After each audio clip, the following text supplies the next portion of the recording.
একটা বার তোর বোর গান মারতে দে। ওসব গান মারামারি করে তুই বের এখান থেকে। বোকা আছে। এই ধনা, বউ নিয়ে একটু ঘুরতে যাব, 1000 টাকা ধার দে তো।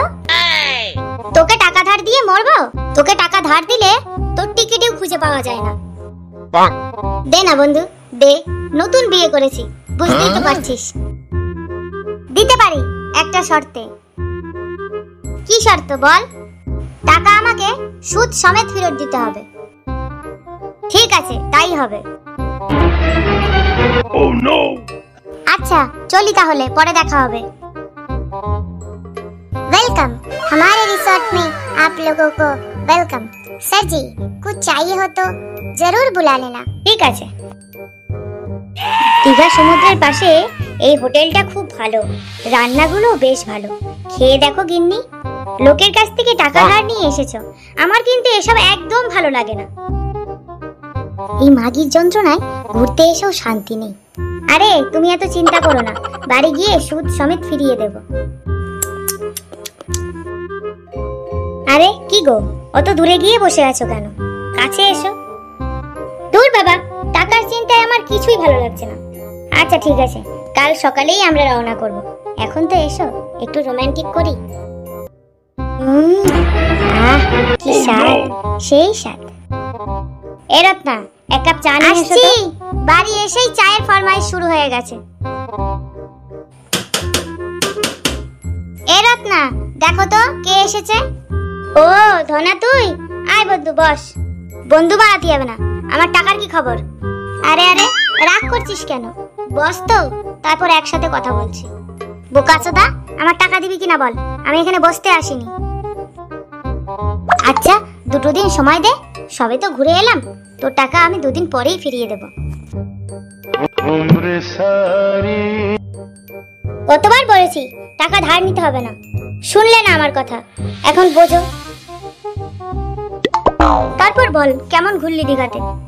ভালোই ঘুরেছি, কিন্তু একটু টেনশনে আছি ভাই। ও তাহলে আমি ঠিকই শুনেছি, তুই নাকি ধনা কষাইয়ের কাছ থেকে টাকা নিয়েছিস। তুইও শুনেছিস? এমন খানকির ছেলে, তার কি বলবো, কটা টাকার জন্য যে অবস্থা করছে আমার বাড়ি এসে। তোকেও বলি হারি, তুই আর লোক পেলি না, কিছুদিন আগে ওর বউ মারা গেছে, এখন ওর সামনে দিয়ে কোনো মেয়ে বউরা যেতে পারে না। দেখিস কিন্তু, তোর বউয়ের দিকে নজর রাখিস, নতুন বিয়ে করেছিস, দেখিস কিন্তু ওই চুত মারানি যেন তোর বউর দিকে নজর না দেয়। কি বলিস ভাই, এমন চুতিয়া তো বাপের জন্মে দেখিনি। বোকা, তুই শিগগির বাড়ি যা, চলি রে, পরে দেখা হবে।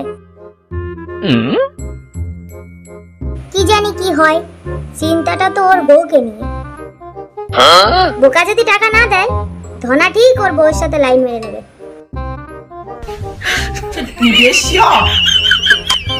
ওই মনে বাড়ি এসেছে, যাই দরজা খুলি। আরে আপনি? ও তো এখনো বাড়ি আসেনি, আপনি একটু পরে আসবেন। পরে আসবো কি সুন্দরী, আমি তো তোমার জন্য এসেছি। সরে যান, চলে যান এখান থেকে, আমার কাছে আসার চেষ্টা করবেন না, আমি কিন্তু চিৎকার করব। যতই চিৎকার করো, কাছে তো তোমার আসবই, পর্দা তো আজকে আমি খুলবো তোমার। না না, এ হয় না, আপনি চলে যান, আপনি সরে যান।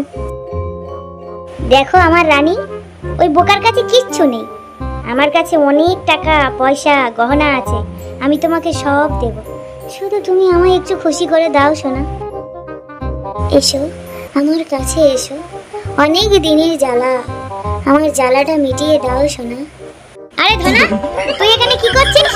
আমি ঠিক ধরেছি, তুই আমার পর গার মারতে এসেছিস। কি গো, তুমি এখন আসার সময় হলো, আর একটু দেরি হলে আমার সর্বনাশ করে দিত গো। দেখ ভাই, আমি তো সব টাকা মাফ করে দেবো, শুধু একটা বার তোর বোর গার মারতে দে। ওসব গার মারামারি করে তুই বের এখান থেকে, বোকা চোদা খানকির ছেলে। এই নে তোর টাকা, বের এখান থেকে। যা, টাকা দিয়ে দিল। আমি ভেবেছি ও টাকা দিতে পারবে না, এই লালটুকটুকে বউটাকে দেখেই তো ওকে আমি টাকাটা ধার দিলাম। তুমি কান্নাকাটি বন্ধ করো। বন্ধুরা, আমি ঠিক করলাম তো? ভিডিওটি ভালো লাগলে লাইক সাবস্ক্রাইব করে দাও, আর কমেন্ট করে জানাও ভিডিওটি কেমন হয়েছে।